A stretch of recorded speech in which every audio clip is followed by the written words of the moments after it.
अभी जो हमने जो रिव्यू पिटीशन जो की है ऑनरेबल सुप्रीम कोर्ट को, हमारे पास ऑप्शन था ये हम कर सकते हैं कॉन्स्टिट्यूशन के दायरे में।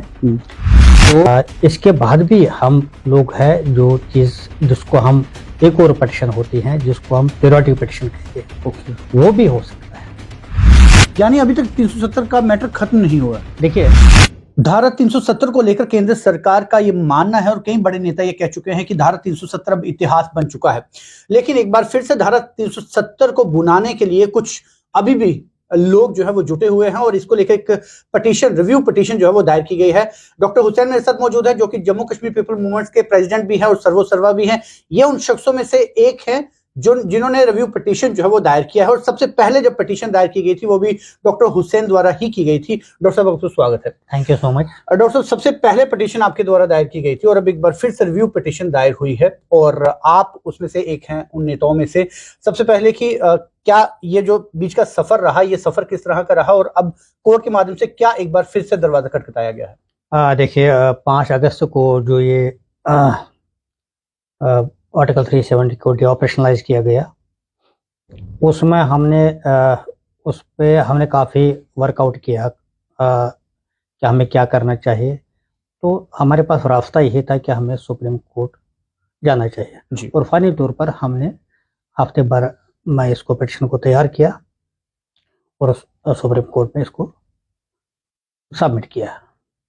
तो 7-8 पिटिशनर्स थे, तो जितना काम हमसे हो सका, जो हमारे इंटेलेक्चुअल्स थे, जो लीगल नुमरीज थे, हमारे नुमरीज है हमारे इंडिया के और जो कॉन्स्टिट्यूशनल एक्सपर्ट है खासकर जी, और इसमें हिस्टोरियन को बिठा दिया गया साथ में। तो हमने पूरी पिटीशन को तैयार कर ली है और उस पिटीशन को 1099 पर आप पिटीशन नंबर है ये, इसको आप नेट पे देख सकते हैं। जी, ये रिव्यू पिटीशन है, यानी अभी तक 370 का मैटर खत्म नहीं हुआ। देखिए, जब ऑनरेबल सुप्रीम कोर्ट का जजमेंट आया तो इसमें हमने जब अपने जो हमारे जो लीगल एक्सपर्ट्स है और आप लोगों ने देखा भी होगा कि कुछ रिटायर जस्टिस है जिनके इंटरव्यूज आए हैं कि इस जजमेंट में कुछ लूप होल्स है कि जिनको देखा नहीं गया जो जजमेंट के तहत। तो फाइनली तौर पर हमने भी देख लिया कि और हम भी यही समझ रहे हैं कि हमें जो जजमेंट आई है जो ऑनरेबल सुप्रीम कोर्ट की, इसको हम हम्बली डिसएग्री करते हैं। नहीं डॉक्टर साहब, समझना चाहते हैं कि जो रिव्यू पिटीशन है वो एक्सेप्ट कर ली गई है माननीय सुप्रीम कोर्ट द्वारा? देखिए, अभी जो हमने जो रिव्यू पिटीशन जो की है ऑनरेबल सुप्रीम कोर्ट को, हमारे पास ऑप्शन था ये हम कर सकते हैं कॉन्स्टिट्यूशन के दायरे में। तो रिव्यू पिटीशन अब देखो, अब ये चीफ जस्टिस को देखना है और बेंच को देखना है। उसमें एक जो है कोल साहब जो रिटायर हो गए हैं, अब उनको देखना है कि वो इसमें अब आगे क्या हो सकता है। ये कब तक पता चल जाएगा कि अब माननीय सुप्रीम कोर्ट वापस रिव्यू पिटीशन को एक्सेप्ट करती है नहीं करती?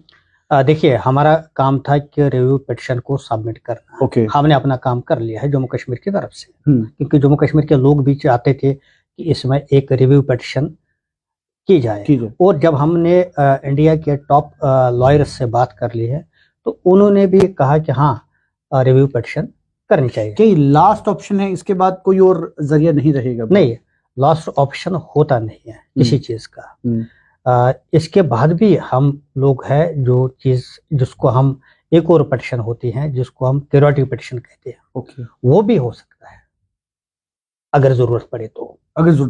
चलिए, ये एक बड़ा विषय है और माननीय सुप्रीम कोर्ट ने अपना एक फैसला जरूर सुनाया था, लेकिन अभी भी मुतमीन ना होने की वजह से एक रिव्यू पिटीशन जो है वो दायर किया गया है और अभी फिलहाल ये देखना बाकी है कि माननीय सुप्रीम कोर्ट अभी इसे एक्सेप्ट करती है नहीं करती है। लेकिन फिर भी हौसले जो है वो अभी भी बुलंद है, क्योंकि इसके बाद जो अगली जिस तरह से क्यूरेटिव एक अपील जो है वो भी कहीं ना कहीं रहती है, उसके लिए भी डॉक्टर हुसैन जो है वो मेंटली प्रिपेयर है। अब देखना है कि भविष्य में इस तरह इन चीजों को लेकर क्या कुछ परिदृश्य जो है वो धारा 370 को लेकर आते हैं। लेकिन फिलहाल इन चीजों से ये जरूर लगता है कि अभी भी धारा 370 को खत्म करने की जो उम्मीद जो है वो अभी बरकरार की, शायद उसे पूरा खत्म नहीं किया जा सकता। मैं सही बोल रहा हूँ? नहीं। फिलहाल आप हमसे जुड़े बहुत बहुत धन्यवाद। Thank you. तो फिलहाल आप जुड़ रहे हैं जमुना न्यूज के साथ।